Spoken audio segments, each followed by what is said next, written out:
And I guess we're not going to go back to music. We only went back to commercials. Second. Sorry about that. But here we are. Dave Gomberg is on the phone. And so here we have Stacie and... Uh-oh. They're still having a conversation. They don't know that we're going live right now. No. Okay. So this is Stacie with Northwest Senior and Disability Services, and I have David Gomberg on the phone. Welcome, David. Sounds like we had a little confusion this morning, but thank you so much for dropping everything and calling us so that we can talk about what's been happening.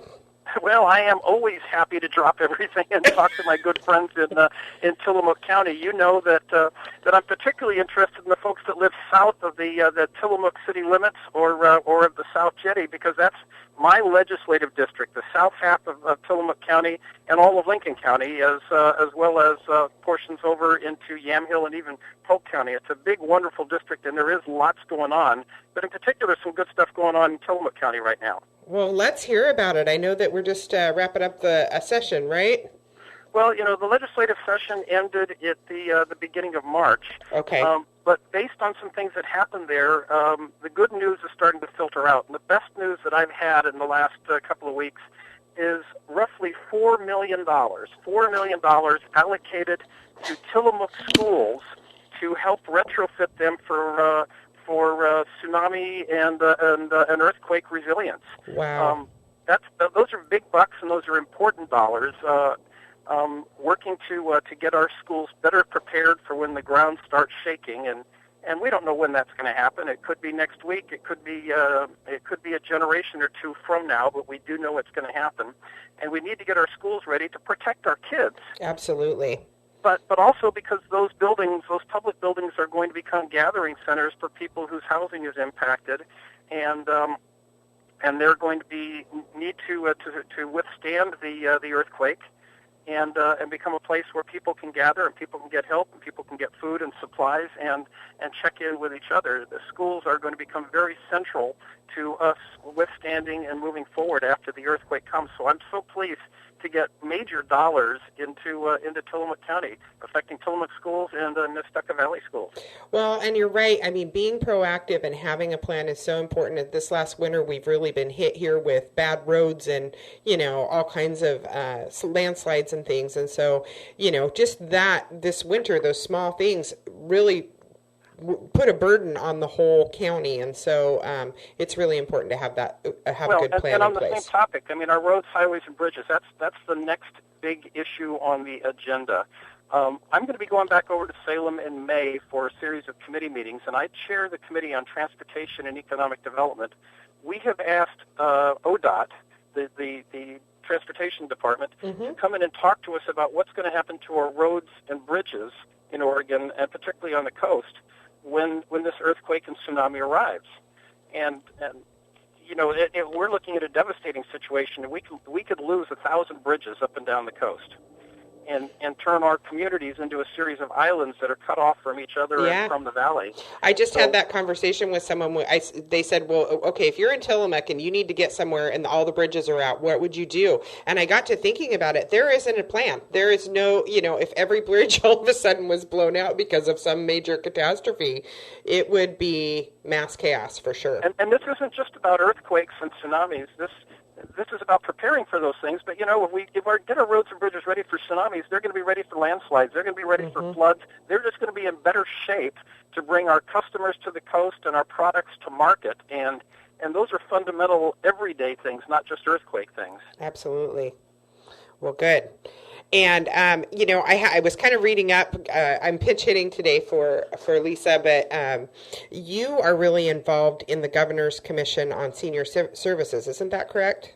That's right. You're with Senior and Disability Services. I am, so it's kind of a hot topic for me, and I know that the older Americans... I serve on the Governor's Commission for Senior Services. I'm the only member of the Oregon House. There's also one Oregon senator on that group. I've been involved in aging and disability issues for a long, long time, but this is the group that advises the governor on those questions. And it's particularly important to me because out here at the coast, did you know, you probably know, 22% of our population here is over the age of 65. Right. And that compares to 14% statewide. So we have an older population here. And And sometimes people think about seniors as in terms of health care and home care and nursing care. They don't think of seniors in terms of a lifetime of experience and the time to volunteer and give back to our communities. Mm-hmm. Our seniors, our retirees are wonderful assets to our communities, to our schools, to the arts, to our civic engagement. Seniors are fundamental to our coastal culture and lifestyle out here. Absolutely. And the other part of that, see, you got me going. The other part of that is we don't think of retirement as an industry, but we should. Mm-hmm. We think about tourism and dairy and fishing and farming, but we don't think about retirement as an industry. But the largest source of income in Lincoln County, for example, is not fishing or tourism. The largest source of income are transfer payments. And so you need to look at our retirement community and that they are spending money for everything from cutting the lawn to cutting their hair, right, shopping, restaurants and entertainment, and they are a critical part of our economic fabric, and it's an industry, and it's right here, and it's providing and supporting better jobs. That's amazing. Yeah, it's absolutely true. And I run into so many seniors that have, not only people that have been here in these families for generations and generations here in Tillamook County and Lincoln, but also people that retire here. They've had second homes at the beach since the 70s, and now they're retiring from the Portland area, and they're coming here, and they really do feed the market here. So it's important. Yeah, their second home becomes their first home. Yeah, it really is true. Well, so I'm working on that commission. The other commission that I was asked to serve on, I was asked by the governor to be on her small business cabinet. Okay. Which has just been fascinating. I mean, there's 12 people from around the state that have been asked to advise the governor on small business issues. And I'm a small business owner. As you know, my wife and I own a small business in Lincoln City. We own a kite shop where we manufacture wholesale and retail kites. Mm-hmm. It's not that I'm the only kite flyer in the Capitol, but I don't think there's 5 people in the Capitol that actually own cash registers. So right. Well, that gives kind of a unique perspective. Yeah, that's fantastic. It's good to have some support for those small business owners. Well, I'm a big believer that as big as my district is with farming, dairy, fishing, forestry, tourism, that all of those are small businesses. Most of them are family businesses, mm-hmm. and there's unique concerns and unique needs. And I'm looking for those people to provide me with some suggestions on where we can cut red tape, where there are fees that may not be as appropriate as you think they should be, how we can make life easier and better for the people that start and own businesses or the people that work for them. That's fantastic. Well, you can tell that you're really working hard. I'm going to take just a little 2-second break here and read a word from our sponsor, and then we'll be back with David Gomberg. Rosenberg's Builder's Supply. The end of April is here, the end of April is almost here. Time for our annual coupon sale. Saturday, April 13th, Rosenberg's is having another sale. Get your coupon from the shopper or on Facebook, bring it in and get ready to save. Spend at least $25 and you save $5. $50 or more and you save $10, and $75 or more and you save $15. Spend more than $100 and you save $20. It's a pretty simple stop by and save some money idea. And now the legalese. Good on in-stock items only. No rain checks. 1 coupon per person, and it cannot be combined with any other offer. Wow, that was a lot of words for a sale. Remember, Saturday, April 13th, coupon sale at Rosenberg's. And if you're in need of a new roof, Rosenberg's can help you out. Right now, they have Certainteed Landmark AR roofing on special. 3 colors, black, Georgetown gray, and weathered wood, are all 15% off their regular price. This is a really good price on a really good product, and they can even get the roofing to the roof. You'll have to take it off of the pallet, but with their boom truck, they can get it to most roofs. Stop by and see what they can do for you. Build it, plumb it, wire it, paint it. Rosenberg's Builder's Supply in Tillamook. So again, this is Stacie from Northwest Senior and Disability Services. I'm here with State Representative David Gomberg. And again, David, thank you so much for calling in today. And you're doing so much great work for the southern part of Tillamook County and the rest of your area. Tell me some more exciting things that you've been working on. Well, I mean, the other thing that's really important, we've been doing giving some increased attention to safety on Cape Kiwanda. Oh, good. Too many people being lost there. What can we do to make that safer, more enjoyable, make it more good news there on the Cape rather than occasional bad news. And we've been having meetings with state parks and with a lot of local stakeholders, whether it's the county commission, community leaders, chambers of commerce, local business owners. What can we do to help people better understand not just the beauty and the attraction of the coast, but also the inherent dangers there? And, well, we see and that the Kiwanda, we kids. see it up and down the coast where people are swept off the rocks or go out into riptides or go out on the cliffs and suddenly disappear. And I don't think that people have an appreciation sometimes for how powerful that ocean is, and those sneaker waves can really, it's a big problem. And there's so many kids that, 18, 19, 20-year-olds, you're hearing these stories, and it's really heartbreaking. So I'm glad to hear you're a part of that solution. Well, it's really important, and of course, I can't say enough about our first responders who risk their own lives to go out there and try to help people. But we just we need to give our first responders a little more downtime. That's what we need to do. Yeah, for sure. So let's see, what else do we have here? And then the let's see, the House Committee on Rural Communities, Land Use, and Water. That's another big. That sounds like the cul-de-sac of legislative committees, doesn't it? Land use, water, and rural communities. That's a trifecta. but important bills coming out of there. I recently was involved with a piece of legislation working with Mark Labhart on wetlands mitigation.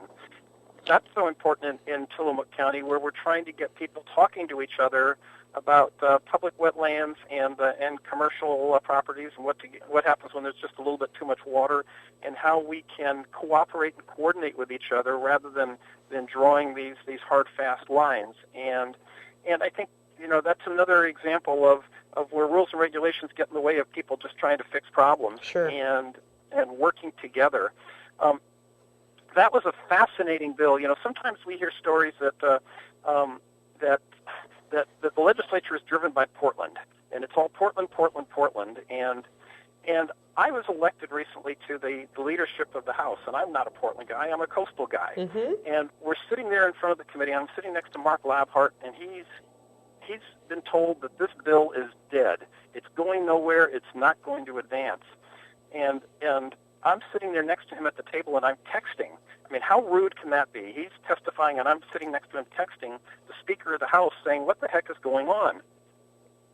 And to make a long story short, by the end of that testimony, the bill was not dead. It was alive and moving and giving us some tools where we can all work a little closer and better together, particularly in Tillamook County. So I was pleased with that success, but that's an example fantastic.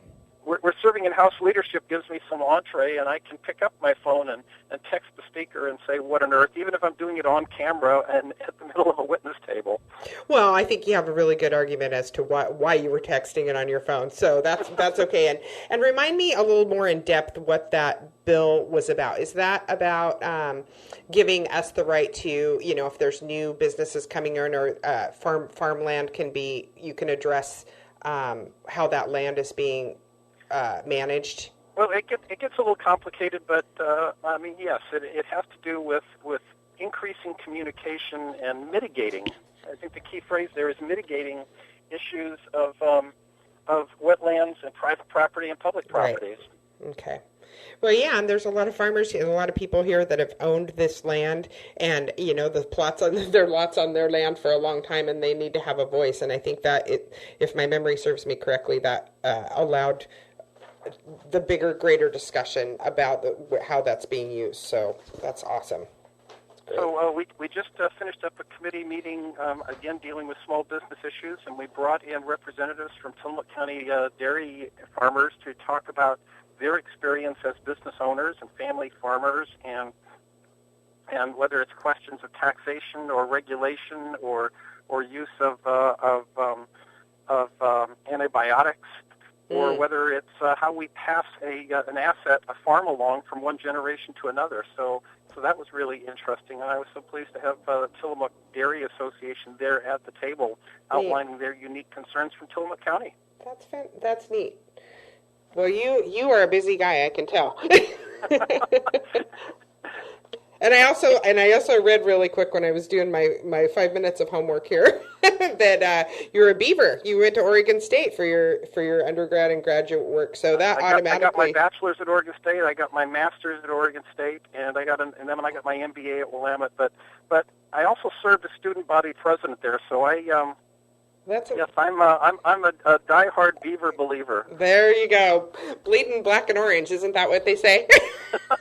Well, it's funny, we have our shop here. We have one shop in Seaside and one in Lincoln City, and we have a big row where we've got all the beaver and duck stuff on sale. Uh-huh. And people come in and, they're wearing the green, and they're wearing, the big O on their chest, and I say, welcome to our shop. We're having a big sale on beaver stuff this week. Yeah, exactly. And they give you the look. My managers don't like me saying that because invariably there'll be somebody in the next aisle wearing a beaver on their hat, and they're saying, where's the beaver sale? What's going on? Oh, sorry, that sale just ended. Right. That's great. I love it.